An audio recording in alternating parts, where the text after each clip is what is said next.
The sun was just beginning to set over the distant planet of Tiburon, casting long shadows across the war-torn landscape.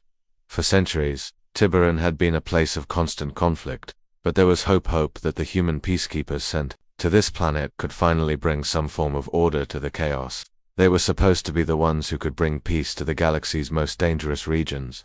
Earth had always hoped for peace, but the galaxy had its own rules, and sometimes, peacekeepers became targets. It was supposed to be a routine mission. The Earth peacekeepers had been deployed to negotiate a ceasefire between two hostile alien factions that had been fighting over Tiburon for generations. A few weeks of negotiations, a few talks, and maybe a peace agreement. Simple, right? But something went horribly wrong.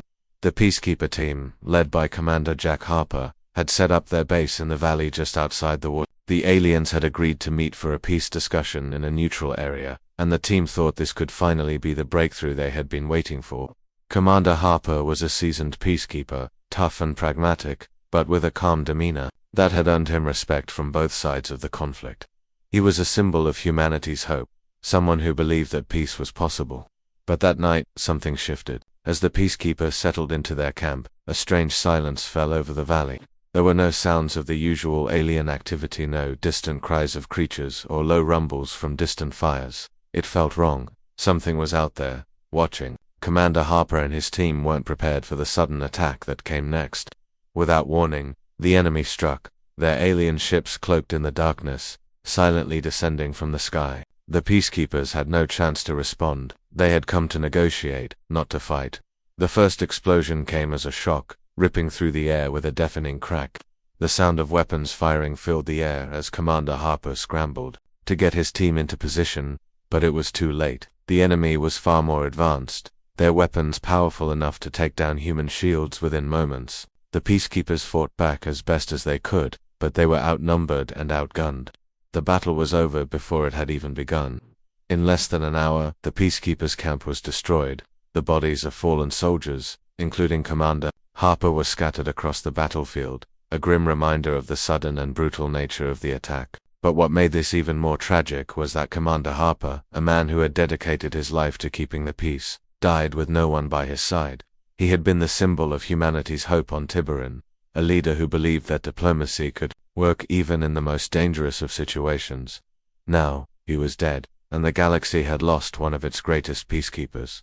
His death was a blow to humanity's reputation across the galaxy, but the peacekeepers' mission had failed, not just because of the attack, but because they hadn't been prepared for what they were up against. They underestimated the enemies they were supposed to negotiate with. Harper's body was found in the wreckage, his lifeless face still wearing that calm, determined expression. He had taken a final stand, holding his position even when all seemed lost. It wasn't the way he had imagined going out, but it was fitting for a peacekeeper. He died trying to keep his promise of peace, even if it cost him his life. News of his death spread fast. Earth's government scrambled to confirm the details of the attack. A few survivors of the Peacekeeper team managed to escape, but the rest were either captured or killed. The alien factions were quick to deny responsibility, but it didn't matter. The damage had been done. The message was clear. Peacekeepers were no longer welcome. They were seen as weak, and their death was a symbol of that weakness.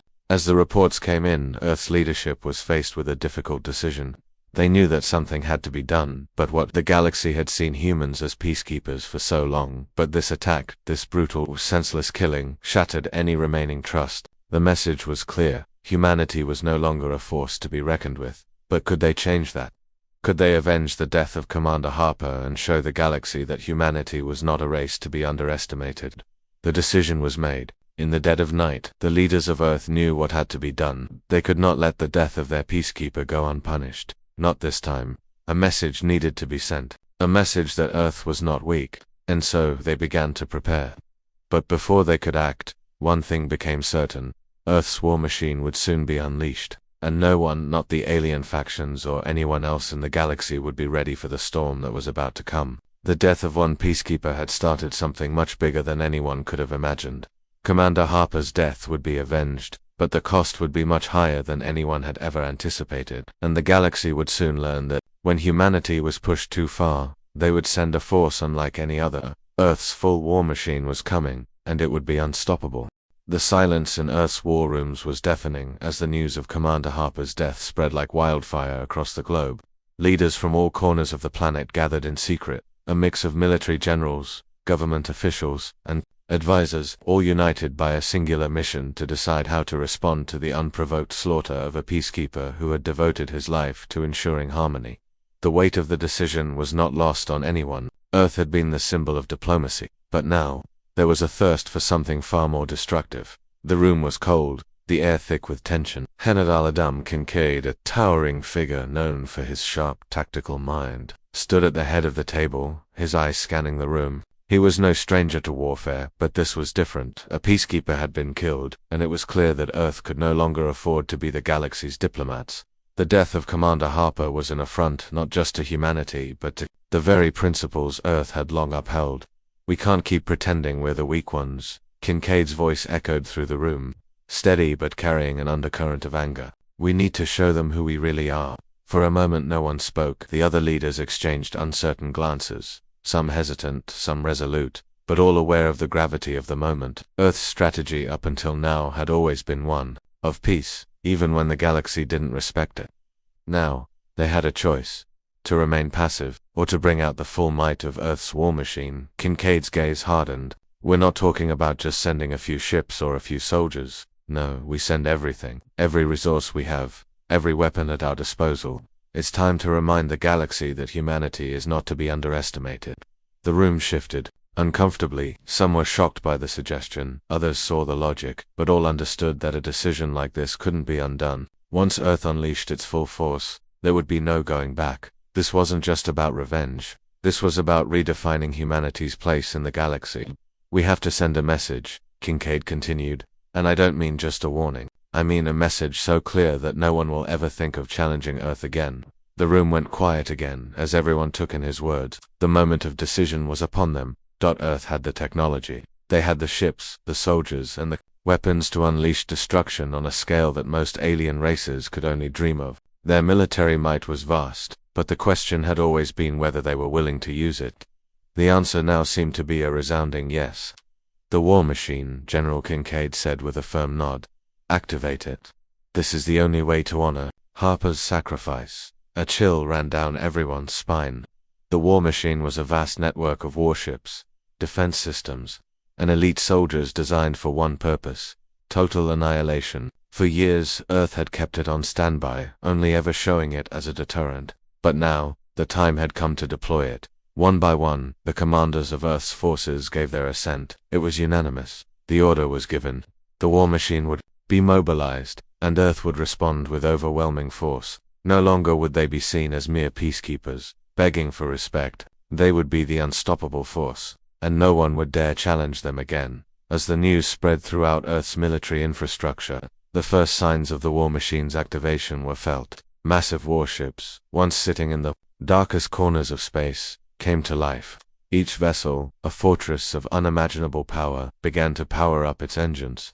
The world's most advanced weapon systems hummed with anticipation. Thousands of soldiers, trained for this very moment, geared up for the greatest war humanity had ever seen. The war machine's engines roared to life, sending shockwaves through the planet's atmospheres as they began to move. The galaxy's most fearsome ships slowly and steadily entered the skies, with each ship carrying a sense of purpose that could not be ignored. Earth was coming for those who had taken one of their own. Meanwhile, Earth's leaders continued to monitor the situation from their command centers, knowing that they were about to send a wave of destruction that would change the course of galactic history. But as they prepared for the storm to unleash, they couldn't shake the question: would this response be enough to bring peace, or was it just the beginning of a much larger war? As the first fleets left Earth's orbit, a strange sense of uncertainty gripped the leadership. It was as if the full weight of what they had just set into motion was only now hitting them. They had started a chain of events that could lead to a devastating intergalactic conflict, and yet, there was no turning back. The decision was made. The message was clear. Earth's vengeance would not be swift. It would be overwhelming. And so, the war machine moved forward, a wave of unstoppable destruction in its wake. Every faction, every race, and every planet in the galaxy would soon learn that Earth was not just a peaceful world. It was a world that had been pushed too far, with the fleet now fully mobilized. Earth's military began to calculate their course. The enemy who had killed their Peacekeeper thought they could get away with it. They thought Earth's reluctance to use their full military might would make them weak. They were wrong. The galaxy was about to witness Earth's full wrath. The war machine had been awakened. No one would be safe from the storm that was coming. And as the Earth fleet made its way to the planet of Tiburon, the galaxy held its breath. The galaxy's stars shimmered brightly as Earth's fleet slowly made its way through the vast emptiness of space. The once peaceful blue planet, now cloaked in the shadow of vengeance, was sending something the universe had never truly feared until now. The ships that left Earth's orbit were not just vessels of war. They were the embodiment of humanity's resolve, each one carrying the power of 1,000 suns and the fury of a wounded world. And as they began their journey to Tiburon, it became clear that the galaxy was about to learn a lesson in humility. The fleet's first movements were calculated, deliberate. These were not the desperate, hasty actions of a wounded species, but the controlled and unstoppable progression of a force that knew its power. The ships, each one a colossal engineering marvel, glided silently through space, their engines barely a whisper against the backdrop of stars. These weren't the warships from old history books, from a time when Earth's military was still a fledgling force among the stars. No, these were the fruits of centuries of technological innovation, weapons built for nothing less than total annihilation. The flagship of the fleet, a massive behemoth named Titan's Wrath, led the charge. With a hull more than 100 miles long, it was a fortress in the truest sense of the word. Its sleek, jagged edges gleamed under the light of distant stars, and within its massive command center, General Kincaid stood, watching the galaxy unfold before him. He had long prepared for this moment, knowing that one day, Earth would have to show its strength. But as he gazed out into the stars, there was a quiet realization settling in, a quiet but unmistakable understanding that once this machine started moving, it couldn't be stopped. The time for diplomacy was over. Inside the Titan's Wrath, the atmosphere was tense, but there was an undercurrent of focus, of purpose. Crew members moved swiftly, their every action precise. For many, this was not just a mission, it was a call to arms unlike anything the galaxy had ever seen. The hum of the ship's advanced weapon systems powered up, resonating through the walls like the sound of a beast waking from a long slumber. The weapons, each one more destructive than anything the enemy had ever encountered, began to align.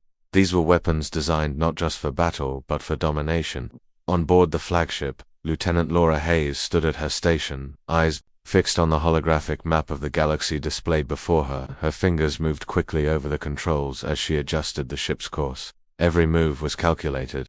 They weren't just heading towards Tiburon, they were setting a course for retribution, for something far more powerful than simple revenge. The death of Commander Harper was the spark, but this fleet was something much larger. It was a statement to the entire galaxy that humanity could, and would, fight back when pushed too far.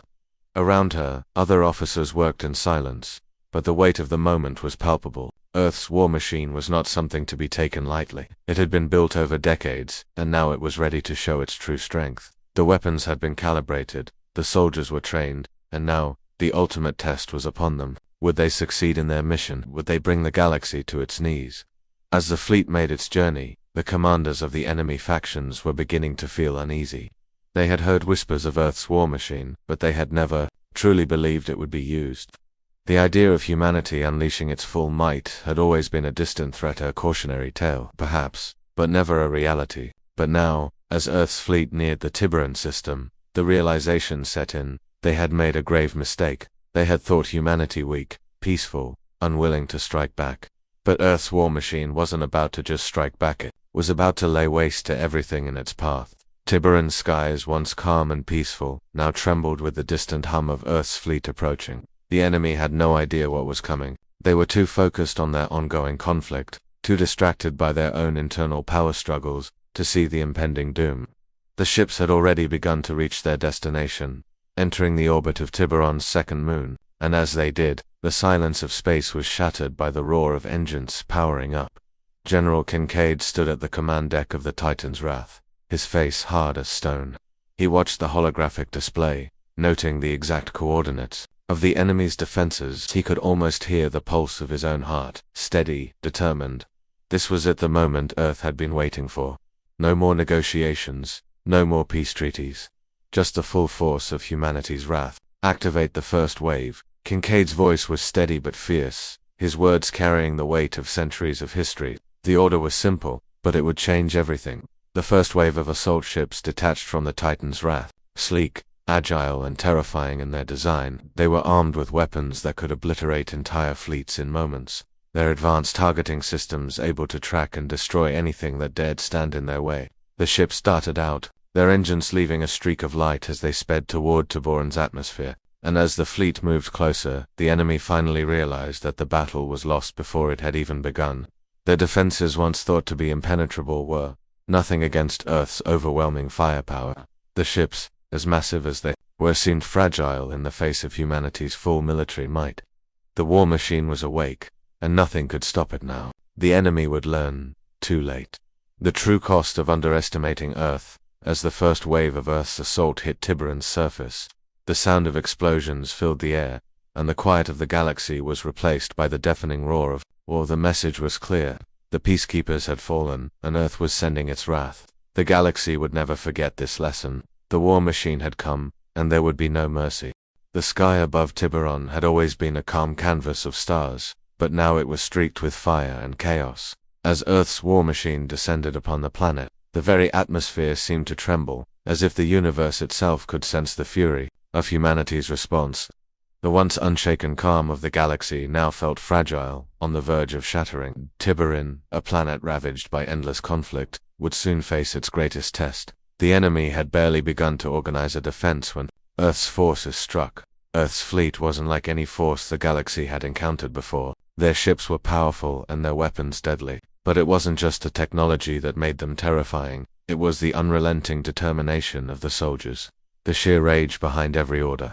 These were the soldiers who had seen one of humanity's best brutally killed without cause. And they had come not just for vengeance, but to prove that humanity could never again be dismissed as weak. On the ground, the planet's surface became a battlefield, unlike any other. The enemy, once confident in their ability to defend their territory, quickly realized they were fighting against something far greater than they had prepared for. The first wave of Earth's assault ships landed with a thunderous crash, sending shockwaves through the ground as the dust and debris flew into the air. The planet's defenders were quick to retaliate, launching their own counterattacks, but they were hopelessly outmatched. Their weapons, once feared across the galaxy, did little to slow the advance of Earth's unstoppable force. Inside their command ships, the enemy commanders watched in stunned disbelief. They had expected resistance, but they had never imagined this Earth's war machine, a force so powerful, so precise, that it seemed like nothing could stand in its way. The battle was swift, but brutal. Earth's soldiers advanced like a wave crashing over the shore, relentless, pushing forward, with an almost mechanical determination. There was no mercy, no hesitation. Each enemy that stood in their path was either struck down or forced to retreat, and the air was thick with the roar of weapons and the cry of battle. Lieutenant Laura Hayes, stationed on the Titan's Wrath, watched the unfolding battle through the ship's holographic display. Her face was emotionless, but her eyes burned with the intensity of what was happening. She had trained for this her entire life. Every tactic, every strategy, every move was in her blood. But even as the battlefield played out before her, was something unsettling about the sheer scale of what they had unleashed. This wasn't just a war, it was a statement to the galaxy, and the cost would be enormous. Jeanette Kincaid, Lieutenant Hayes called, her voice steady but strained. We've breached their main defenses. Their central command is under siege. However, their remaining forces are regrouping. They're adapting quicker than expected. Kincaid stood beside her, his posture rigid, his eyes fixed on the war unfolding before them. They'll adjust, but they won't last. Push forward. We'll tear their command apart. This ends today. But even as he gave the order, Kincaid knew that this wasn't going to be as easy as he had hoped. The enemy, though outmatched, was not without resourcefulness. Their defensive lines were crumbling, but they were regrouping, building new strategies in the chaos of battle. And for every victory Earth's forces claimed, the enemy seemed to learn, adapt, and fight back. With increasing fury, as the battle raged on, the skies above Tiburon were filled with the hum of Earth's warships as they launched salvo after salvo of devastating firepower. The ground trembled with the impact of exploding enemy fortifications, while Earth's ground troops fought tooth and nail against an enemy that refused to give up. Each skirmish was a brutal dance, soldiers on both sides using the terrain, the weapons, and the chaos to their advantage. The planet's defenders, who had once thought themselves invincible, now found themselves outclassed. They were surrounded on all sides by Earth's advanced military forces, their lines broken, their hopes of victory slowly slipping away. But they were not giving up without a fight. The enemy commanders, though disoriented, had one last trick up their secret weapon they had kept hidden until now. As Earth's forces pressed forward, the air suddenly thickened, and strange signals began to disrupt Earth's communication systems. "What's happening?" Kincaid's voice was sharp, his eyes narrowing as the unexpected interference rattled their command system. "Sir," Lieutenant Hayes replied, her fingers flying over the control panel, "there's a sudden surge in enemy energy levels. They've activated some kind of cloaking technology. Our scanners are going haywire." Kincaid's face tightened. "Cloaking? What are they hiding?" Before Hayes could respond, the sky above them erupted with sudden flashes of light, and the ground began to shake once again. Earth's forces had pushed too far into enemy territory, and now they were facing something far more dangerous than they had anticipated. The enemy's secret weapon had been revealed: a fleet of highly advanced ships, designed to be invisible to Earth's radar, now emerged from the shadows. The battle was far from over. In fact, it had just taken a new turn. For a moment, Earth's forces were thrown into disarray, unable to track the sudden appearance of the enemy's hidden ships. They had been blindsided, and the loss of communication made it even harder to regroup. Earth's soldiers, though formidable, were now fighting an enemy that seemed to have an unfair advantage, a foe that had hidden its best weapon until the last possible moment. Kincaid clenched his fists, his mind racing. This was not part of the plan, but if there was one thing he knew about the soldiers under his command, it was that they didn't back down. The battle wasn't over, not yet. The fight for T had only just begun, and the true test of humanity's resolve was about to unfold. Would Earth's war machine continue its march, or would the enemy's hidden weapon prove to be the downfall of their mission? The stars above Tiburon would bear witness to the answer. The battle had reached a boiling point. Tiburon's surface was scarred with the aftermath of relentless fire, and the once blue sky had turned into a haze of smoke and debris. Earth's forces, confident and determined, had been advancing steadily, but the unexpected appearance of the enemy's cloaked fleet had thrown their carefully laid plans into disarray. Now, Earth's soldiers found themselves trapped in a chaotic and unpredictable war zone. General Kincaid stood at the helm of Titans, wrath eyes fixed on the swirling holographic display that depicted the battlefield below. The enemy's sudden emergence had thrown a wrench into their offensive, and Earth's forces were struggling to adapt. The cloaked ships darted in and out of view, launching devastating attacks from hidden positions, catching Earth's warships off guard. Every time Earth's fleet thought they had the upper hand, the enemy struck again, relentless, swift, and merciless. "What's our status?" Kincaid's voice was firm, but beneath the surface, there was a flicker of concern. "Sir," Lieutenant Hayes responded, her hands moving frantically over the controls. "We've lost 2 of our assault ships too. Their surprise strikes. The cloaked fleet is stronger than we anticipated. They're picking us apart from the inside out." Kincaid clenched his jaw. His mind raced as he tried to analyze the situation. For all of Earth's technological advancements, they had underestimated the enemy's ability to adapt. The enemy's ships, once thought to be inferior, had now become the turning point of this battle. Earth had been blinded by their own confidence, and now they were paying the price. But Kincaid was no stranger to setbacks. He knew that in war, nothing went according to plan. It was how you responded to the unexpected that defined the outcome. "Activate the phase disruptors," Kincaid ordered, his voice unwavering. "We're going to need every advantage we can get." The phase disruptors were a top-secret weapon, one that Earth's military had developed in response to threats just like this. Designed to counteract cloaking technology, the disruptors emitted a powerful pulse that could temporarily reveal any hidden ships in a specific radius. It was risky firing. The disruptors could leave Earth's fleet vulnerable. It was the only chance they had of leveling the playing field. The crew worked quickly, preparing the weapons for deployment. The tension in the command room was palpable, everyone aware that the success of the mission rested on this next move. "Disruptors online," Hayes announced, her voice steady despite the urgency of the situation. "Fire." The Titan's wrath unleashed a burst of energy, sending a shockwave rippling across the battlefield. For a moment, there was nothing but silence. Then, as the pulse of the disruptors spread through the atmosphere, the invisible enemy ships began to flicker, their cloaks failing to mask them any longer. The once hidden fleet became visible, their shapes now outlined in sharp relief against the smoke-filled sky. "Target their lead ships," Kincaid barked. lock onto their cloaked fleet, and unleash everything we've got. With the enemy now visible, Earth's forces regrouped, their resolve hardening. The sudden turn of events was like a spark igniting a fire. The battle, once in the enemy's favor, now shifted dramatically. The tables had turned. Earth's warships fired relentlessly, their weapons lighting up the sky with streams of deadly energy. Explosions rocked the battlefield as Earth's ships pummeled the no-visible enemy vessels with everything they had. The cloak no longer offered them the protection it once did. Now they were exposed, vulnerable, and the enemy had no way to hide from the wrath of Earth's full military might. On the ground, Earth's soldiers were fighting with renewed vigor. The surprise of the cloaked fleet's arrival had caught them off guard, but now that the tables had turned, they pressed forward with a fierce determination. The enemy's lines were beginning to fracture as they scrambled to respond to the sudden onslaught. Their once confident ranks were crumbling, their reinforcements failing to arrive on time. Earth's soldiers had seen the chaos, felt the fear, and now they fought back like a tidal wave crashing against the shore. Lieutenant Hayes watched as the disruptors continued to wreak havoc on the enemy fleet. The battle had shifted, but it was far from over. She knew that the enemy wasn't going to give up without a fight, and they still had the advantage in terms of numbers. However, the disruption of their cloaking had given Earth's forces the edge they needed to gain the upper hand. It was a fragile victory, but it was victory nonetheless. "General Kincaid," Hayes called, her eyes locked onto the display. "We've taken out their lead ships.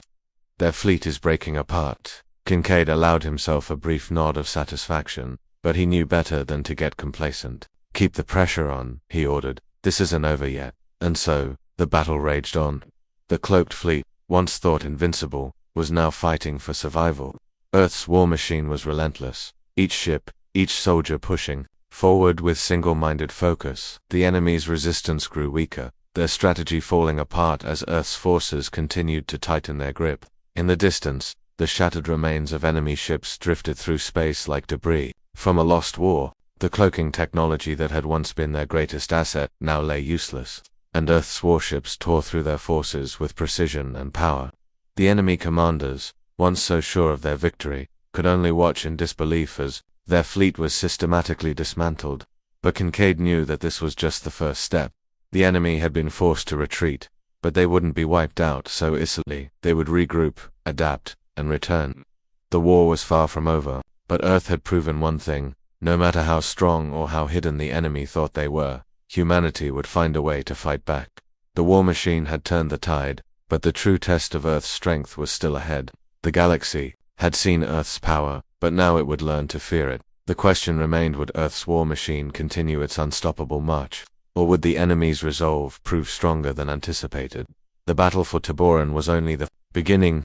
The battle had reached its breaking point. The air above Tiburon was filled with the remnants of destruction, a twisted landscape of smoke and burning debris. Earth's forces had dealt a heavy blow, but there was no time for celebration. The enemy's response, though weakened, had been relentless. The final push was underway, but the question remained: could Earth's war machine finish what it had started, or would this final charge become the costliest of all? General Kincaid stood on the command deck of Titan's Wrath, his fingers clenched. Around the railing, his face, typically stoic, was marked by a flicker of exhaustion. The war had dragged on longer than he had anticipated. The enemy had shown resilience, even in the face of overwhelming odds, but Kincaid had never been one to back down from a fight. The time for mercy was over. There was only one way forward, and it would be as decisive as it was final. "Prepare for the final assault." Kincaid's voice was steady, each word carrying the weight of the decision. "We're hitting their last stronghold. No retreat, no surrender. We end this now." The crew of Titan's Wrath responded without hesitation, the years of training and discipline evident in their swift movements. Earth's warships, having broken through the enemy's outer defenses, now advanced toward the heart of the enemy's command center. It was here, deep within Tiburon's atmosphere, that the final stand would take place. On the ground, the enemy's forces were scrambling, their once unified front now fractured. Earth's previous assault had shattered their lines, forcing them to retreat to their last stronghold, a fortified compound hidden deep within the planet's mountains. The enemy was holed up, making a final attempt to regroup and defend themselves. But Earth's soldiers knew that time was running out. They had to push through, no matter the cost. Lieutenant Hayes stood in the midst of the battlefield, her helmet cracked, her suit covered in dust and blood. Her eyes were hard, focused, She had seen the horrors of war up close, and this was no different. But today, there was a sense of purpose. The end was near. The enemy's walls, both physical and mental, were crumbling, and now it was up to them to finish the job. Captain Hayes called out to her commander as he approached, his expression grim but determined. We've reached the outer perimeter of their compound.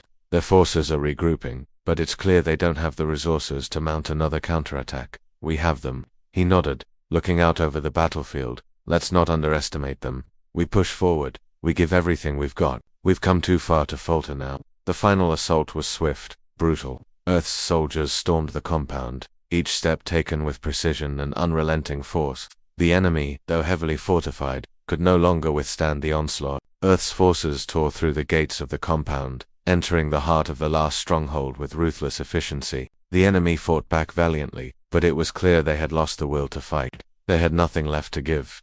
As the final resistance crumbled, Kincaid's orders rang through the air, signaling the moment they had all been waiting for. Enemy's command center was in sight. They had reached the heart of the war, the last bastion of opposition. It was time to end it once and for all. We breach the command center now, Kincaid ordered, his voice as cold and determined as steel. No more hesitation, no mercy. With the sound of heavy footsteps echoing through the hallways, Earth's forces breached the command center, flooding the room with soldiers. The enemy commanders, surrounded and cornered, had nowhere to go. Their weapons were useless. Their plans had failed. The long, brutal war was over. But as Kincaid stepped into the command center, something unexpected happened. The enemy commander, a tall figure dressed in dark armor, stepped forward, his hands raised in surrender. The once feared leader now looked defeated, his eyes filled with something between respect and fear. You've won, the enemy commander said, his voice a mixture of grudging admiration and resignation. But remember, this victory like yours comes at a cost. Your war machine will leave scars, not just on us, but on your own people. Kincaid didn't flinch. We didn't come here for peace. We came to end this. We came to prove that Earth will not be bullied, that we will fight when we are pushed to the edge. The cost is the price of survival. The enemy commander looked down, his shoulders sagging. The once imposing figure now seemed small, his fight gone. Kincaid's gaze never wavered. Take him away, Kincaid ordered, his voice final. As Earth's soldiers moved in to secure the area, the last pockets of resistance collapsed, and the compound fell silent. The war was over. The enemy's stronghold had been decimated, their leaders captured or slain. The galaxy now knew that Earth was not just a symbol of peace, it was a force to be reckoned with. The damage, however, was undeniable. The cost of the battle had been high. Earth's war machine had left its mark on the planet's surface, its weapons having torn apart both the land and the soul of the enemy. The scars of war were etched into the battlefield, and the loss of life on both sides was impossible to ignore. General Kincaid stood alone on the battlefield, watching as his forces began the process of securing the area. The weight of the victory settled on his shoulders. This was what they had fought for, this was the end of the war. But as he stood there, watching the soldiers around him, he couldn't help but wonder what the true cost of victory had been. Earth had avenged its Peacekeeper, but at what price? The war machine had done its job. But as Earth's soldiers stood victorious, the question remained, what kind of galaxy would they return to, and what kind of future awaited them in the aftermath of such overwhelming power? The dust settled over Tiburon, and the silence was deafening. The once bustling battlefield, alive with the sound of weapons and cries of battle, now lay still, marked by the scars of war. The enemy's command center, reduced to rubble, stood as a grim testament to humanity's fury. Earth had won. The war was over, but the victory felt hollow, as if the price of it was too heavy to truly celebrate. General Kincaid stood at the edge of the destruction, gazing out over the planet's war-torn surface. The sun, which had once shone brightly over Tiburon's mountains, now looked dim in the aftermath of battle. Its light filtered through the haze of smoke that lingered in the atmosphere. He could see Earth's soldiers moving through the debris, securing the area, taking prisoners, and treating the wounded. But none of it seemed to matter right now. They had achieved their goal, but the cost of achieving it gnawed at Kincaid's thoughts. We've done it, Lieutenant Hayes said softly, her voice carrying the weight of the moment. She stepped up beside Kincaid, her expression tired but resolute. The war machine has done what it was meant to do. Kincaid didn't reply immediately. His eyes were fixed on the wreckage below, the crumpled ships, the shattered buildings, the remnants of lives lost. Yes, he finally said, his voice low. We've shown the galaxy what we're capable of, but at what cost? Hayes looked at him, understanding flashing in her eyes. The cost of survival, the cost of protecting what we hold dear. He nodded, but the thought didn't bring him any comfort. They had avenged the death of Commander Harper, but at the expense of so much more. The battlefield, though now quiet, was a painful reminder of the devastation that Earth's war machine had left in its wake. The alien factions that had once believed they could wipe out humanity had learned a harsh lesson, but was it worth it? Kincaid's mind wandered to the future. This victory would be remembered across the galaxy, no doubt. Earth's strength, once thought fragile and fleeting, would now be recognized as a force that could not be ignored. But would the galaxy ever truly understand the sacrifices that had been made? Would they ever truly know what it meant to push a species to the edge of extinction, only to awaken a fury like no other? We'll rebuild, Hayes said, almost as if reading his thoughts. Humanity doesn't stay down for long. Rebuild, Kincaid repeated, almost to himself. It was the only thing they could do now. They had won, but it was a hollow victory. There was nothing left of the idealistic world they had once been. The war had changed them, and perhaps the galaxy would never look at Earth the same way again. As Earth's forces began the process of securing Tiburon, Kincaid and Hayes made their way back to the command center. The mission was complete, but there was still so much to do. The prisoners had to be processed, the wounded had to be tended to, and the enemy commanders had to be questioned. But none of that mattered as much as what lay ahead. What did this victory mean for the future of Earth? And what did it mean for the peace they had once hoped for? Back on Earth, the leaders gathered to discuss the aftermath. The war machine had done its job, but now the question was how to handle the long-term consequences. The world had seen the power of humanity's wrath, but was that the future they wanted to create? Was Earth's place in the galaxy going to be defined by destruction and fear, or could they find a way to rebuild and reconcile? Kincaid sat in the war room, the weight of the decision pressing down on him.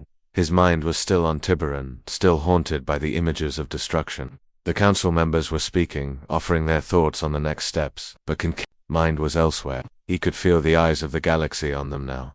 Earth had shown its strength, but would they show mercy? Could they? He cleared his throat, bringing his focus back to the conversation.